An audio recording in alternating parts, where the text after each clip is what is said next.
Assalamualaikum warahmatullahi wabarakatuh. Selamat pagi peserta didik kelas 7 yang Bapak banggakan. Tetap semangat dalam mengikuti pembelajaran secara online ini. Kita bertemu kembali dalam mata pelajaran ilmu pengetahuan alam.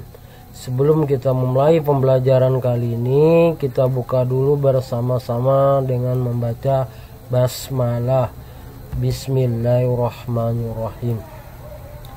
Pada pertemuan ke-30 ini, Bapak akan menyampaikan materi tentang pengaruh interaksi terhadap dinamika populasi.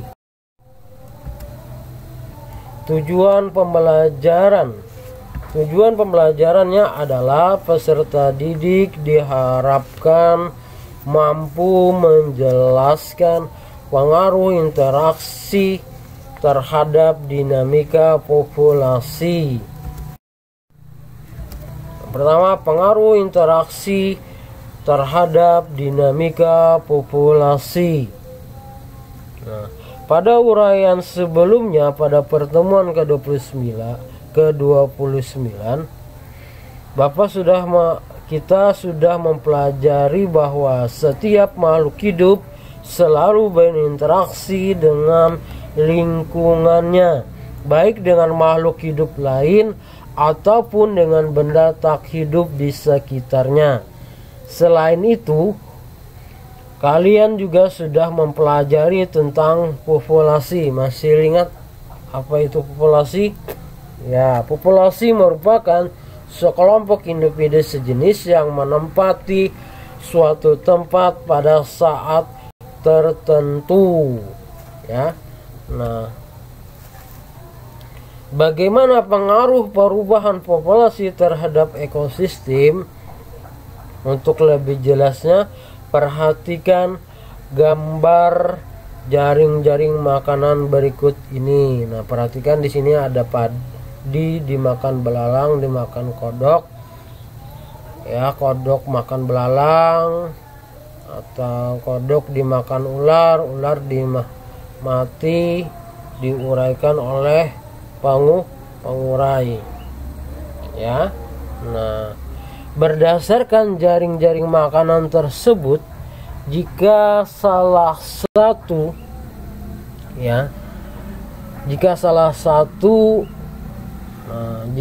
satu misalnya katak sawah banyak diburu manusia, populasinya akan menurun. Nah, penurunan populasi katak menyebabkan populasi belalang meningkat. Nah, peningkatan populasi belalang menyebabkan rusaknya tanaman padi, bahkan dapat mengakibatkan gagal panen. Hal ini berarti perubahan populasi dalam suatu ekosistem akan mengakibatkan keseimbangan ekosistem terganggu. Peserta didik kelas 7 yang Bapak banggakan, dinamika populasi dapat terjadi karena faktor internal dan eksternal. Internal itu faktor dalam dan eksternal itu faktor luar. Yang pertama adalah pengaruh faktor internal terhadap dinamika populasi, Pak. Itu faktor dalamnya. Faktor internal yang dapat mempengaruhi dinamika populasi adalah persaingan antara individu atau kompetisi antar spesifik dan kesehatan individu. Persaingan yang terjadi antara individu dalam populasi bertujuan untuk memperoleh makanan, pasangan, atau tempat hidup. Ya, tempat hidup jenis yang sama, baik hewan maupun tumbuhan mempunyai kebutuhan makanan yang sama. Keadaan ini mengakibatkan terjadinya persaingan antar individu. Hewan atau tumbuhan yang memenangkan persaingan akan tumbuh lebih baik dibandingkan hewan atau tumbuhan yang kalah dalam bersaing. Demikian juga dengan pasangan dan tempat hidup. Hewan atau tumbuhan sejenis tentu akan bersaing untuk mendapatkannya. Persaingan seperti ini dinamakan kompetisi intraspesifik. Nah, perhatikan dua gambar di bawah ini. ada gambar kompetisi antara dua singa jantan yang memperebutkan pasangan kawinnya.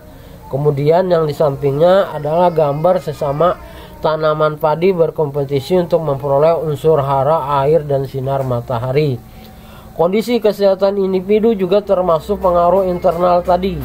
Individu yang sakit-sakitan tentu dapat menyebabkan penurunan jumlah populasi. Misalnya wabah flu burung dapat menyebabkan penurunan populasi ayam di suatu daerah. Sebaliknya, kondisi individu yang bugar tentu dapat mendukung peningkatan jumlah populasi. Kondisi individu yang bugar memungkinkan reproduksinya berkembang biaknya meningkat sehingga jumlah populasinya akan meningkat. Yang kedua adalah pengaruh faktor eksternal terhadap dinamika populasi, pengaruh luar. Faktor eksternal yang mempengaruhi dinamika populasi dapat berupa faktor alami dan kegiatan manusia. Yang A, faktor alami. Secara alami, dinamika populasi dapat terjadi akibat interaksi dengan organisme lain dan karena bencana alam. Interaksi dengan organisme lain dapat terjadi melalui mekanisme predasi dan kompetisi. Predasi dan kompetisi sudah Bapak jelaskan sebelumnya. Predasi ini adalah hubungan antara mangsa dengan pemangsa, dan kompetisi ini adalah hubungan antara dua individu, baik itu tumbuhan maupun hewan, dalam memperebutkan nutrisi, baik itu makanan, air, unsur hara, dan cahaya. Nah, perhatikan rantai makanan berikut ini. Padi yang dimakan tikus akan mengalami kerusakan sehingga dapat mengakibatkan kematian. Matinya tanaman padi berarti terjadi penurunan populasi padi. Tikus yang tercukupi makan memungkinkan dapat berkembang biak dengan baik sehingga populasinya akan meningkat. Namun, populasi tikus dikendalikan oleh ular karena tikus menjadi makanan ular. Populasi tikus akan menjadi turun sementara populasi ular akan meningkat. Kejadian tersebut juga terjadi pada rantai makanan yang lain. Pada hakikatnya, dinamika populasi yang terjadi secara alami menyebabkan terbentuknya ekosistem seimbang. Dengan mekanisme ini, di alam tidak akan terjadi populasi hewan yang sangat besar atau yang sangat kecil. Semua populasi yang menyusun ekosistem berada dalam keadaan seimbang. Nah, bagaimana mekanisme kompetisi dapat mempengaruhi perubahan populasi? Perhatikan rantai makanan yang menunjukkan kompetisi antara ayam dan katak. Nah, perhatikan. Nah, pada gambar tersebut belalang merupakan makanan bagi dua jenis konsumen, yaitu ayam dan katak. Dalam hal ini terjadi persaingan antara ayam dan katak dalam memperebutkan makanan yang sama. Hewan yang memenangkan persaingan populasinya akan bertambah karena mendapat cukup makanan. Sementara hewan yang kalah dalam persaingan populasinya akan berkurang. Penurunan populasi ini dapat terjadi karena hewan itu mati dalam pertarungan atau hewan kekurangan makanan. Nah, faktor eksternal yang kedua itu adalah bencana alam. Nah, dari faktor alami. Nah, berbagai bencana alam seperti gunung meletus, gempa bumi, dan gelombang tsunami dapat mengakibatkan keseimbangan ekosistem terganggu sehingga terjadilah perubahan populasi. Ya, terjadi perubahan populasi, bisa dilihat pada gambar di bawah ini. Ini adalah gunung meletus, ini adalah gempa bumi, dan ini adalah gelombang tsunami. Ya. Nah, selanjutnya yang B adalah faktor aktivitas manusia. Beberapa aktivitas manusia yang dapat mempengaruhi dinamika populasi sebagai berikut. Yang pertama adalah kegiatan pertanian. Nah, salah satu kegiatan pertanian yang dapat mempengaruhi dinamika populasi yaitu penggunaan insektisida kimia secara berlebihan. Pada awalnya petani menggunakan insektisida kimia bertujuan membasmi serangga pengguna tanaman hama. Nah, perhatikan jaring-jaring makanan yang terjadi di sawah berikut ini pada gambar.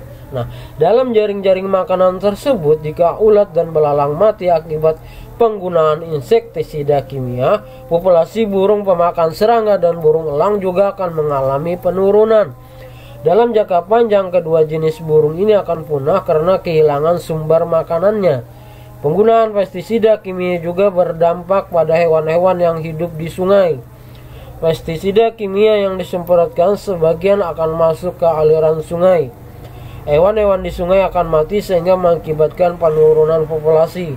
Dampak yang sama juga terjadi pada ekosistem sungai secara keseluruhan. Nah, yang kedua, pembalakan dan pembakaran liar. Pembalakan dan pembakaran hutan merupakan tindakan yang melanggar hukum.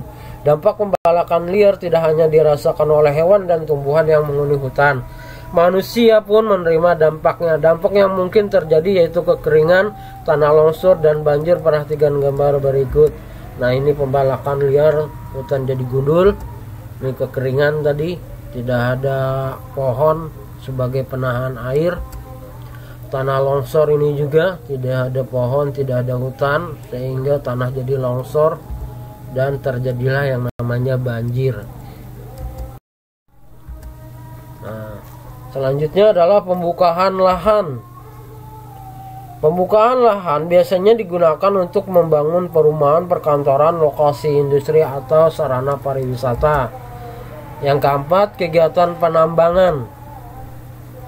Kegiatan penambangan dilakukan manusia untuk memenuhi kebutuhan hidupnya. Kegiatan penambangan selain menghilangkan populasi hewan atau tumbuhan di lokasi penambangan, juga menyisakan kerusakan lingkungan yang cukup parah. Nah, perhatikan gambar di bawah ini. Gambar alih fungsi lahan menjadi perumahan dan gambar akibat penambangan liar. Nah, sebelum Bapak tutup pembelajaran kali ini, Bapak akan memberikan soal latihan, 2 soal aja. Silahkan kalian tulis jawabannya di buku tulis, difoto, dan diupload ke e-learning. Soal yang pertama, perhatikan rantai makanan pada ekosistem padang rumput berikut ini. Nah, kalian nggak perhatikan, apabila populasi katak punah karena bencana alam, bagaimana dinamika populasi yang terjadi pada ekosistem tersebut? Jelaskan. Yang kedua, sebutkan beberapa aktivitas manusia yang dapat mempengaruhi dinamika populasi pada suatu ekosistem. Nah, dari 2 soal ini tadi sudah Bapak jelaskan. Kalau yang menyimak, memperhatikan, dan menonton video pembelajaran ini, insya Allah akan bisa menjawab dengan benar dan betul. Sebelum kita tutup pembelajaran kali ini, kita buka dulu dengan membaca hamdalah. Alhamdulillahirabbil alamin. Assalamualaikum warahmatullahi wabarakatuh. Terima kasih.